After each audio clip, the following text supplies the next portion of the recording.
Welcome, everybody. We are on, if you're new to the live stream today, we're on hour 10 of the Right for Money and Power book launch live stream with amazing special guests. And I'm so excited to be joined by Veronica Llorca-Smith. Veronica is the founder of the Lemon Tree Mindset, a Substack bestseller and global creative community with over 10,000 writers and creators across more than 165 countries. She's a published author, including a book with Penguin Random House, a speaker, a coach, a builder of creative ecosystems that help people turn their ideas into sustainable businesses and meaningful lives. I was really grateful to be on one of her live streams a while back, and I'm just so excited to have you, Veronica, back on. So exciting.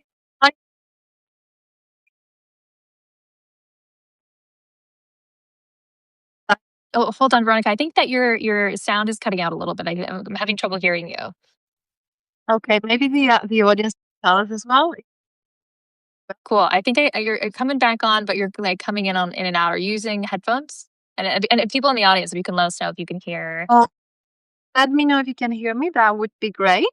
I'll talk so that you actually see if you can hear me.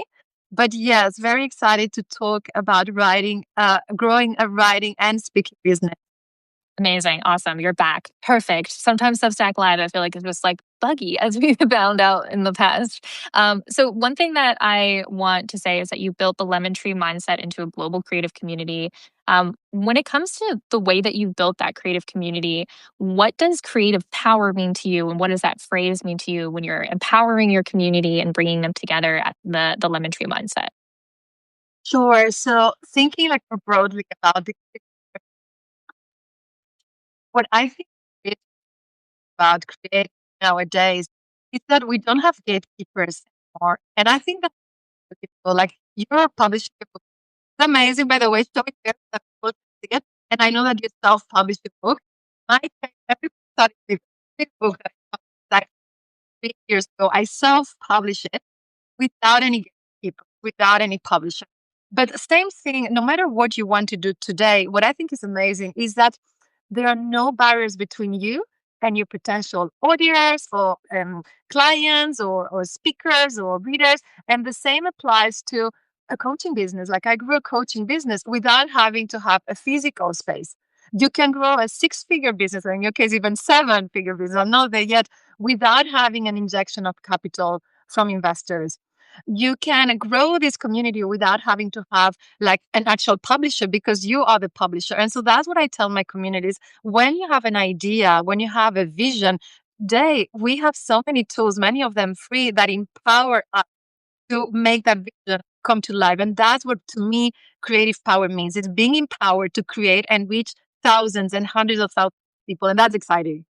It's very exciting. And I love what you've done with your community. And one of the things that you talk about is mindset and strategy of two sides of the same coin. Why do you think so many creatives either focus on one and neglect the other, especially when it comes to mindset? Yes, very interesting. So the lemon tree mindset has that name for a reason. And for me, just to give a little bit of background, I come from the corporate world and I started this creative venture when I was unemployed. I was already 40. And so I had to work a lot on my mindset. And so that's why I realized that so many of our limiting beliefs are here, right? Like they're not external factors. A lot of it comes from within. And if we don't address those barriers that come from within, it's going to be very difficult to move forward because we're going to have things like imposter syndrome or fears or thinking that we're going to be judged and criticized. And that mindset is so important for anything that you want to do in life. In my case, I'm a triathlete as well. And so talk a lot about mindset because 50% of what we do is always the mindset. I did a half marathon 2 days ago. And honestly, I wanted to quit so many times. And there's so much between sports and the creative world. And so I do think that the market is really important. But to answer your question, like why we tend to lean towards one or the other, is because we all have our preferences. We all are wired a bit of a different way. Some people are more creative and they use the right part of the brain, which is more about creativity and instinct and all of that. Some people are more wired the other way, numbers and logic and reason. And I think it's really important because they feed each other really well. And whereas in the corporate world, you can choose what you are because you're probably going to have someone. If you're the creative, you're going to have the operational person, the head of operations. When you're a solopreneur, you don't have that luxury. And so that means that you have to constantly develop both parts of the brain. Many people are extremely creative, but then they get lost with processes. And so that means that you're probably going to burn out at some point because it means that you're just relying on doing more and creating and that part without really operationalizing what you do. On the flip side, I also know people who are extremely good with processes and systems, but then it feels a little bit inauthentic. It's like, okay, you're fantastic at using AI, but what about connecting with people? What about sharing your story? What about bringing that more personal element to what you create? And so that's why I think it's really important to balance both. So this is a question for the audience. Are you more of the creative and the person who is driven by instinct and nature, or are you more the logic, the reasonable person? And so what do you need to do to balance both? In my case, I definitely try to keep a little bit of a balance. If it was up to me, I would just be writing and writing and writing.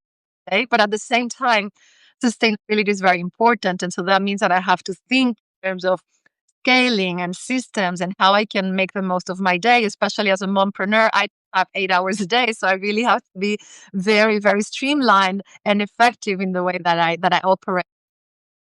No, I love that. And I also love this emphasis.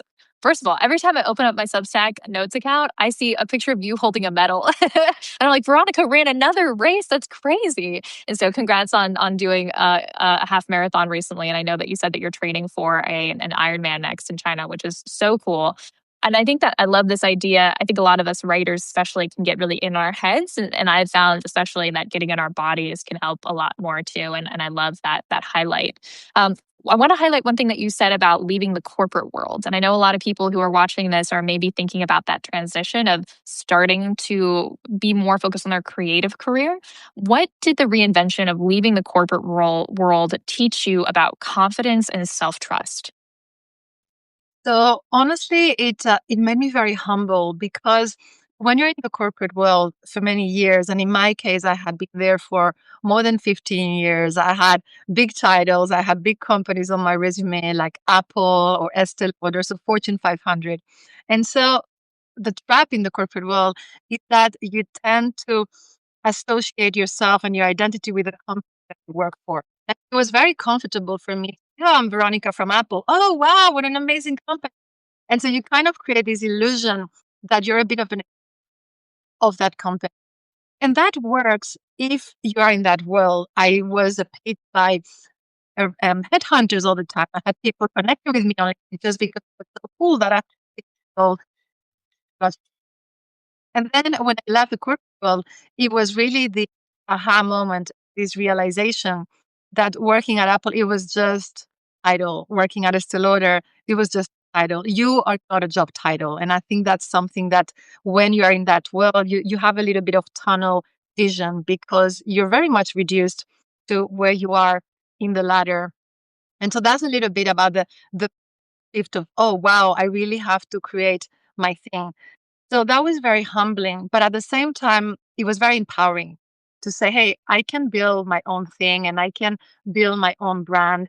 And so I think for me, the confidence came more in trusting my own vision, trusting my own voice, and saying, actually, you don't have to have big confidence in the resume to make an impact. And in fact, there was one day that for me was a bit of a big moment, even though it was something very small. I always used to put on my resumes on LinkedIn, on my bio, or even on my Substack that I was an ex Apple or an ex Estée Lauder because I felt that it gave me that credibility. And there was one day that I said, I don't need this anymore. And also, legit, I do a lot of public speaking, and I always mention my corporate background because that's credibility will help to share my story and know where I'm coming from. But I felt that that was no longer who I was, and there was no need for me to lead with that first. And so today, for me, it's much important to say that I'm a mompreneur than to say that I work at Apple. Yes, that was my previous job. It was a job. Who I am as a mompreneur, that's my identity. Being an author, having published books, that's who I am. And so I went from this is what I do in the corporate world to this is who I am. And back to the point of confidence, I think you gain that confidence when you're really in alignment with your identity, with who you are, or who you want to become, even if you're not there yet. So that's the big shift that going from corporate to solopreneur meant in my life. It's beautiful. And I think that a lot of us struggle with trying to figure out because we're always told we need to have social proof. We need to prove that we are worthy. But I love this idea of creating an identity that feels really authentic and kind of understanding how as a creative to give yourself permission to be really authentic and not necessarily cling to titles that served you in the past, but maybe you're transitioning into a different kind of world. And one thing that I love about what you built is that the Lemon Tree Mindset, your Substack, has an incredible community and it's at the heart of everything that you've built. What do you think most people misunderstand about what it actually takes to grow a strong community, a creative community here on Substack and also beyond? I think the big thing that we about numbers, because numbers, it's something tangible, it's that everybody understands. And so we tend to go much more about volume than we go about depth. And sure, there is value in having followers and having these big, but to me, this to be able to, it was not so much about the numbers, but it was really about talking to the right people to grow your community. And what I mean by this is let's talk about numbers so that we make it that much more tangible. Today, I have a bit over 30,000 subscribers. That sounds like a number, maybe for some. Definitely for me, when I started from zero almost 3 years ago. And the reality is that out of these 13,000, only around the 10% is really, meaning when I check the open rate, for example, when I check the engagement, and that it really is the epicenter of everything that you're going to create. Yes, you have all these numbers of people who might be reading, slightly interested, but when you're able to really build your tribe, that's when you can go at a much deeper level because those subscribers, some of them might become paid subscribers, but some of them won't, but they might be interested in the book. They might be tuning in. I saw so many on day when I joined this live session. They I last year, for example, I published 4 digital courses, 3 in English, 1 in Spanish. I would say that 70% of the students were actually from my community. Check one more, and we like follow for follow and recommend for recommend. It's like, how about you focus on the 5 or 10 or 100 people that are already in front of you that are really interested, and you try to go deeper. And that's what I do with my members. Like I have a chat where we all collaborate. I collaborate on average, I would say 5 to 6 times with members from my community. And so I think what we're doing today is a good partnership, a good example of a partnership and how you can go deeper. This is the second time that Amy and I are actually doing a session like that. I invite people to write, my premium members to write guest posts in my community. I have co-authored books. That's what I go deeper. And so I misunderstand that we have to go very broad. And there's a risk there. If you don't go deep, then you're creating a lot of noise. And the of Substack is that because it's we're actually able to find the terms of what we want that feel like. I do webinar masterminds. I have a mastermind coming next week. And so look at what you currently have. And the question I have for you is how can you go deeper with the members who are already there, with the people who are already very engaged? I love that. And I think that this almost speaks to an essay that I love. It's actually 2 essays. Kevin Kelly's 1,000 True Fans, and then his revised essay, which is like 10,000 True Fans. I think those are the numbers if I have them correctly. But his whole idea behind this is just like this famous internet essay about you don't need 1 million people to love your writing. You actually, that number is a lot smaller if you can find those true fans. And so, Veronica, I love what you've been echoing about focusing on the people in your community because the true number that a lot of us creatives actually need to make a living or to hit a number that sustains our creative work is actually a lot lower if we're really investing on quality over quantity and quality of relationships with the people who subscribe to us. And I think that that's really a lovely sentiment. One thing I want to talk about, which you mentioned, is that you are doing so many really cool things. You are publishing multiple books, you've launched digital products and built a coaching business and a speaking business alongside your Substack. So, how do you decide where to focus your energy without burning out as a creative multi hyphenate? Mm.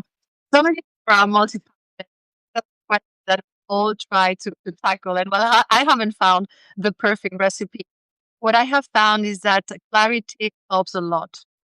2 years ago, and not even 2 years ago, I used to be spread out in different platforms. I had Instagram and LinkedIn and Medium and so on. And at one point, I realized that I really needed to be focused and streamlined. And I quit most of the platforms and I realized that what I needed was really be where my clients or my potential clients are. And so my strategy today is super simple. I'm on LinkedIn and that's where I grow my B2B business as a speaker. Why? Because my real clients, my clients are there as a speaker. The people who book me are not the people who are watching the live today.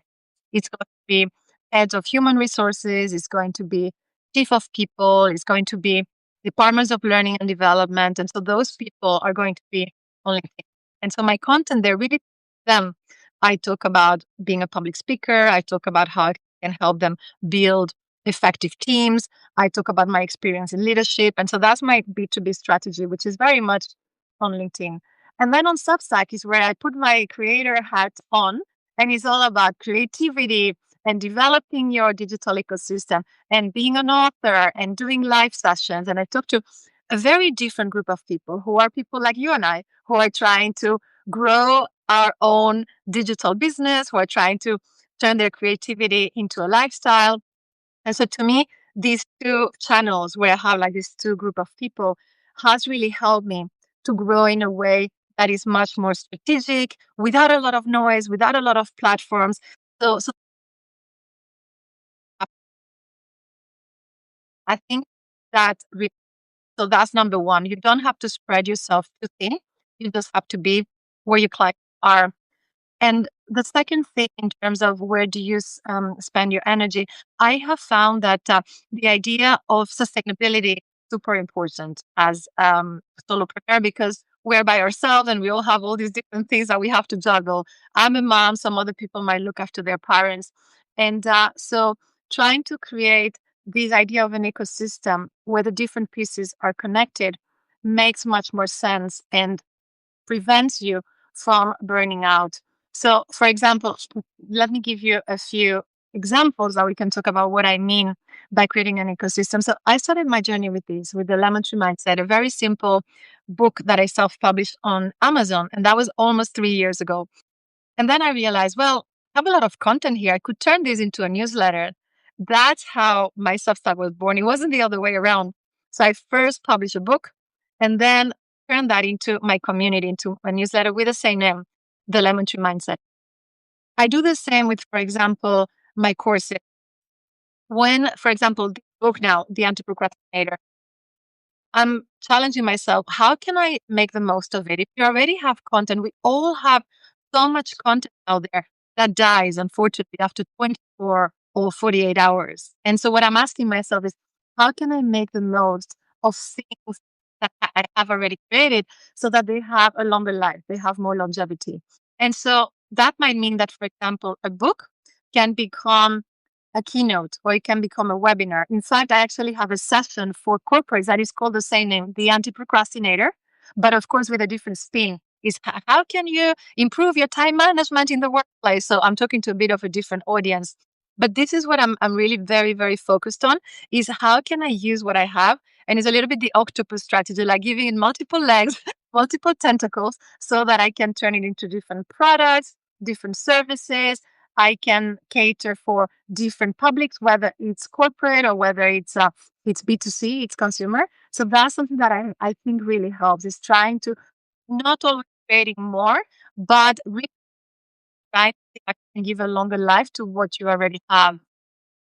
I love that. And I love this idea of what you painted of the octopus, which is maybe a core belief or perspective or set of experiences you have. And then from there, weaving out these different products into the world, whether it's a book or a Substack and things like that. And I think a lot of creators don't think about how can I have like an idea or a concept or a set of teachings, and how can I put it in different packaging, because so many people learn in different ways, whether some people learn by reading a book or being on a live or something like that. And so I think by having the teachings that you have and the knowledge that you're sharing live in different formats is really powerful, because it allows people to consume it in different ways. And I think that that's really a kind of like a unique thing that I really love. So in the chat, Kyle asked, what corporate skills turned out to be unfair advantages as a solopreneur? Ooh, I like this. And if you have lemons in your fridge right now, what are you most likely to do with them? Okay, the two questions. So some of the from the corporate world, to be honest, one skill that I didn't even know that was a skill that I took for granted. It, when you've been in the world for I realized without knowing that I knew exactly how the companies think, what matters to them, what language they use. When I'm going to pitch, for example, for the webinar, I know what the head of HR is looking for. They want to increase employee engagement, they want to increase retention, they want to make sure that there's a better sense of belonging in the team. If you're talking to the head of sales, it's all going to be about pipeline management and efficiency. And so when you know what your audience wants and when you understand their language, it's much easier to make an impact. So I would say that it's just like a language. My mother tongue is Spanish. And so when you speak that common language, whether we're talking about the business language or any language, you're much more likely to really understand your audience. Like that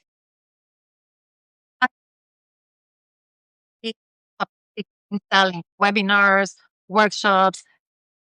One of the things they always ask you is so what is the outline program, of course, and then what are the key takeaways? The key takeaways, you really want to speak their language and make sure that that really is in alignment with what the company is trying to achieve. So if I'm going to sell a webinar on communication, it's not just, oh, improve your communication skills, become a better negotiator, have tough conversations with ease, make sure that you have an executive presence when you're presenting in front of investors. So I think that has been an unfair advantage, knowing a language that people don't. And the second thing about lemons, I don't think I have lemons today in the fridge. But what I would say is this: I don't have them in the fridge, but I have them on my life every single day, because I do face rejection every single day, whether it's people who are ghosting me, or proposals that get rejected, or customers that just ghost you, especially in the corporate world. And all of that, I find that is a knowledge that is very precious. And so instead of only talking about, oh, look how amazing these and these on all these weeks, sharing those lemons with your community, honestly, it makes you so approachable. It makes people really relate. One of my most popular articles recently was my book launch flop in Singapore. And so instead of saying, look how amazing my book was, it wasn't. It was a really bad experience. I didn't even have books because the publisher didn't organize them. And so I openly share how sometimes things don't go as planned.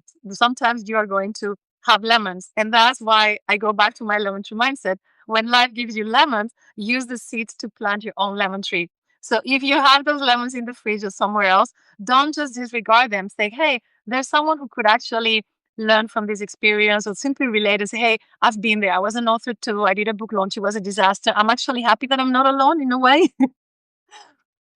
Yeah, and I think that that's so courageous of you, because I think a lot of us feel pressured by social media or the comparison game to be like, life is great, everything is going amazing, I nothing is going wrong, like don't look over there.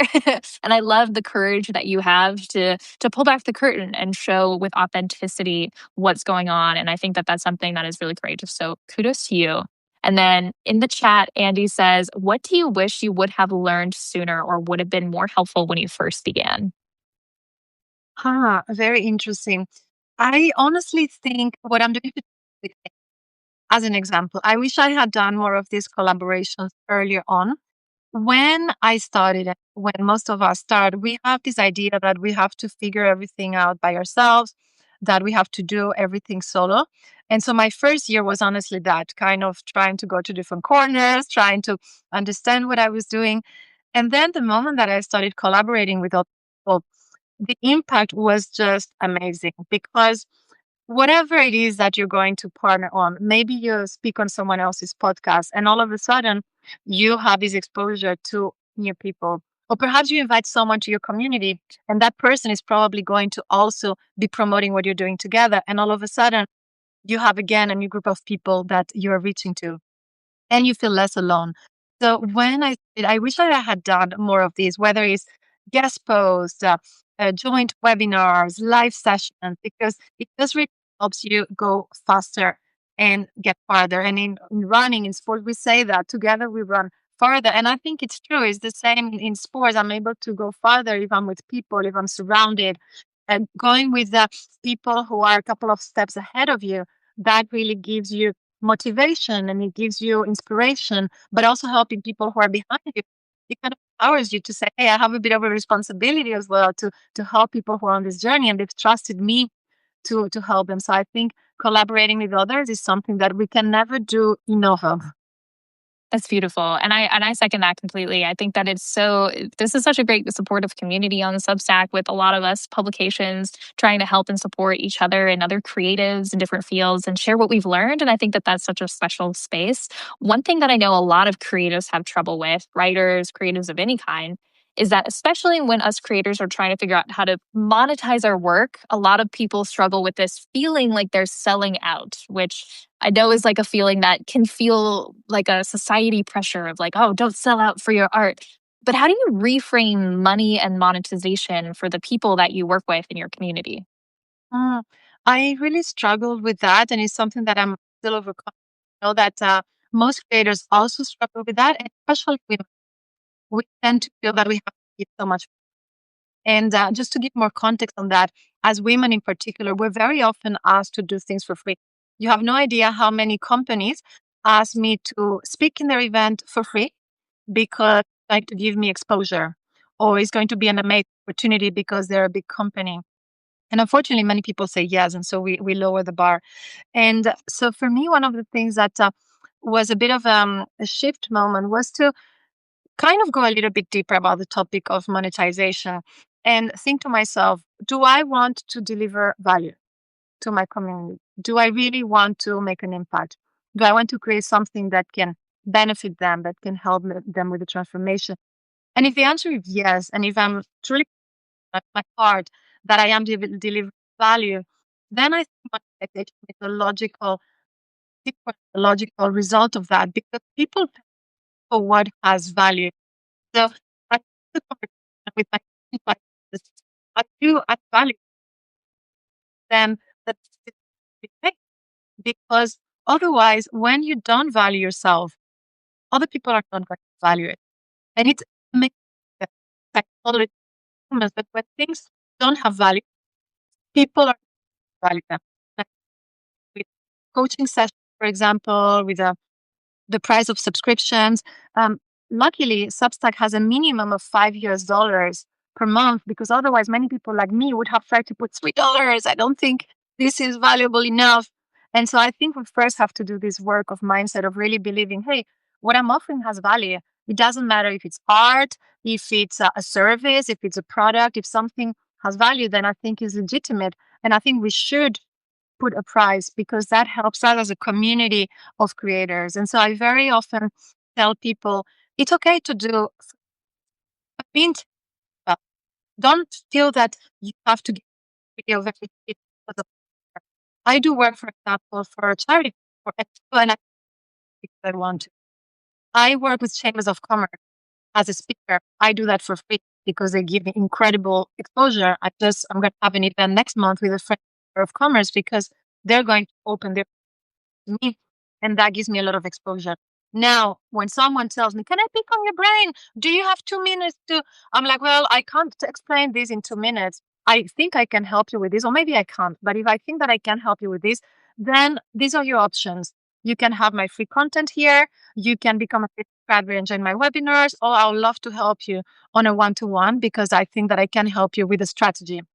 which is my area of expertise. And so monetization and confidence to me comes hand in hand. And being able to say that you charge a certain price and being comfortable with that without feeling that we're selling, without feeling that you're pushing anything. But I've become much like, because these are my boundaries. When you're saying yes to something, you're saying no to something else. And so being very mindful and respecting your own time, your own value, your own prices. So that has been my journey. And I know that this is also very important for you. In fact, if you want to show your book, I know that is about power through writing.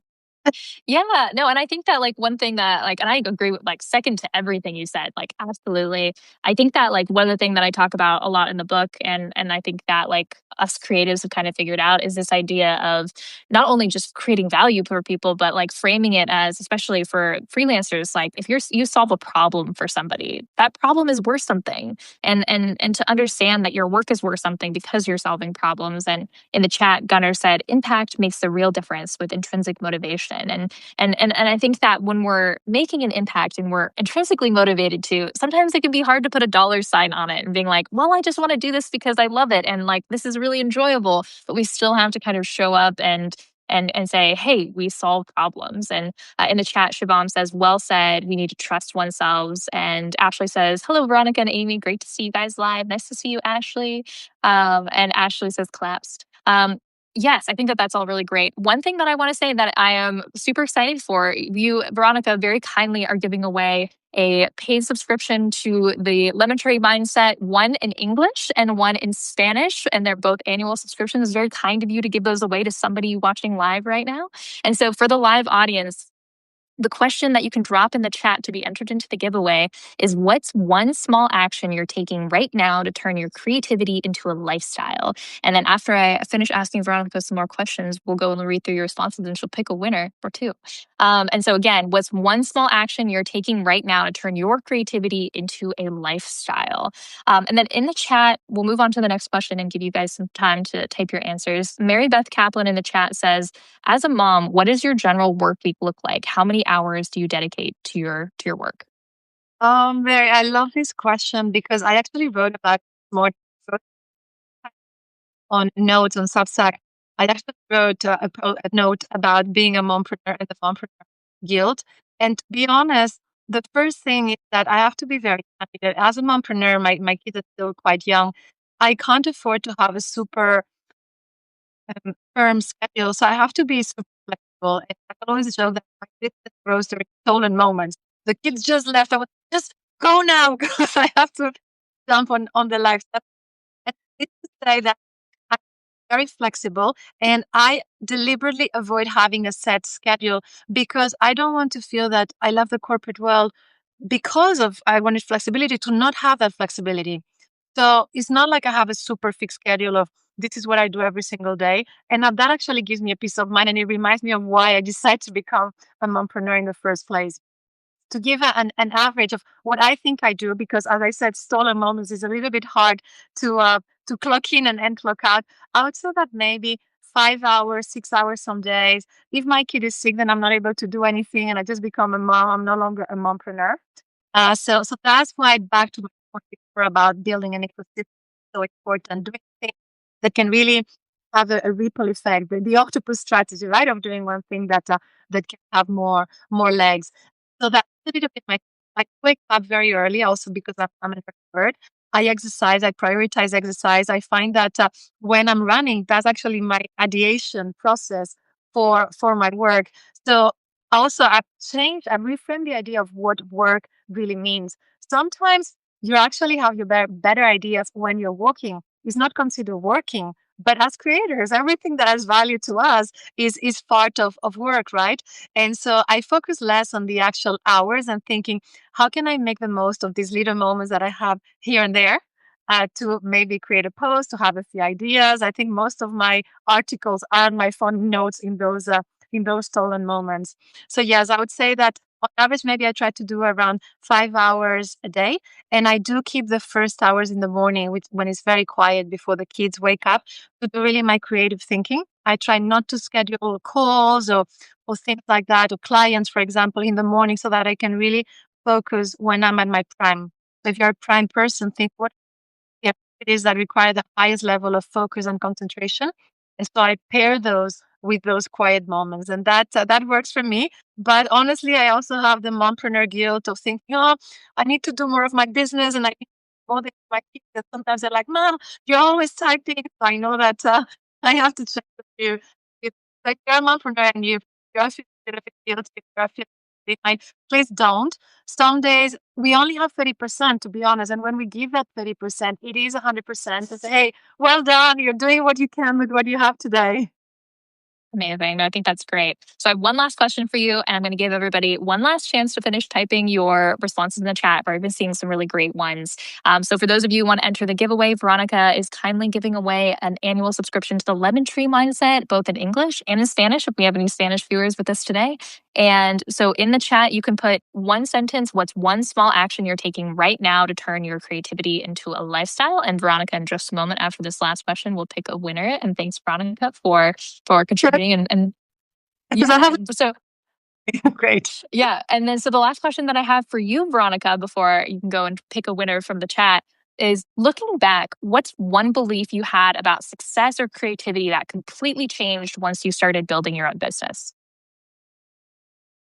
Mm, So I honestly that before it was more about external validation in a way, or numbers and so on. And now I think that success is really about the lifestyle that whatever it is that you're doing allows you to live. There's no point to me, there's no sense in having all this money accumulating in the bank account if you're not able to play card with your kids in the evening, which is what I did last night with my family. For me, I wouldn't be successful if I wasn't able to train for the half Ironman that I just signed now to do in a few months, because that's what makes me happy. Sports is my happy place. And so I went from this external validation. Oh, you have a card or title. The other, I went to an event. I didn't even have a business card because it's not something that I can think about anymore. But when people tell me, hey, that allows me to travel the world, to do cool things, to exercise, which is something that I'm passionate about. I started doing races with my kids. For me, really the big bit of that it's something like so personal and so different to one of us, that you don't need anyone to define what success looks like for you. And I think that was the biggest shift that I had, is that no one can tell you if you're successful or not. The mirror at night, or in the morning when you wake up refreshed. You want to join this live session with Amy. You're gonna exercise after this. That's when I know, okay, I'm building something good. I think this is what success looks like or feels like.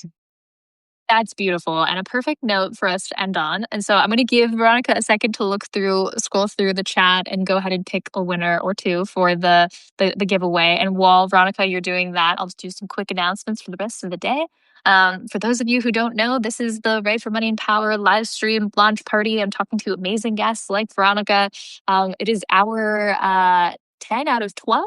I'm going live again in like 20 minutes just to give like a midday update and taking a little bit of a break. And then we'll be back with a debut romance author at 6 p.m. Pacific time. And then our last interview of the day with founder Kyle Cortz and my partner today at 7 p.m. Pacific time. So those are the last interviews. So really lovely lineup of people, and it's been really amazing and so great to have conversations with people like Veronica that are truly building cool communities today. I know there's like the chat is blowing up, Veronica. So I'll give you however much time you need to pick the winner. And thanks, Gunnar. I appreciate you. I appreciate everybody who's left reviews on Amazon. As Veronica knows, also leaving reviews on Amazon for the Lemon Tree Mindset, for Right for Money and Power, it is helpful for us authors because it helps us beat the algorithms and have our work discovered by new readers. So if you guys have a moment in time, and if you haven't left an Amazon review for Veronica's books, for my books, it helps a lot if you want to leave a review, because it really does help for us authors. I have a winner. Ooh, who is the winner? So, Mary, finding creative circles, sitting with other people, and finding what can help my flow happen. Mary, you are the type of person that I love to have in my community. So you just want an annual subscription to the Lemon Tree Mindset. Amazing. Congrats, Mary, if you could DM Veronica your email address, that would be great. And thanks, Liz. Thanks for everyone who's been joining. Veronica, do you want to share a little bit about anything else that people should know about your community, events that you have coming up, where to find you online, and all that good stuff? Yes, absolutely. So I always have lots of things happening. I'm going to make it very short. Of course, you can find me at the Lemon Tree Mindset. Next week, I have 3. One is and one is for my premium members. So talking about collaboration, one is actually with someone who is on this live session, who is Gunnar. We are going to have a webinar on the LinkedIn Substack flywheel and how to create this ecosystem between these two platforms. So that is happening next week, depending on where you are. I don't want to say the date. For me in Hong Kong is the 19th of January. And I'm going to have a mastermind on collaboration as well on the 19th if you're in the US, 20th if you're in Asia Pacific, on how to collaborate, how to do live sessions with others, how to pitch your collaboration, how to make that you know where to find collaborators, what is working in 2026 in Substack. So if you're a premium member, you're absolutely welcome to join my. Amazing. Everyone, if you haven't already, then you need to go and subscribe to Veronica at the Lemon Tree Mindset. Truly a beautiful community and publication. And Veronica, thank you so much for joining us live today. Really appreciate you taking the time. Thank you. Have a great day or night. Awesome. Thanks, everybody.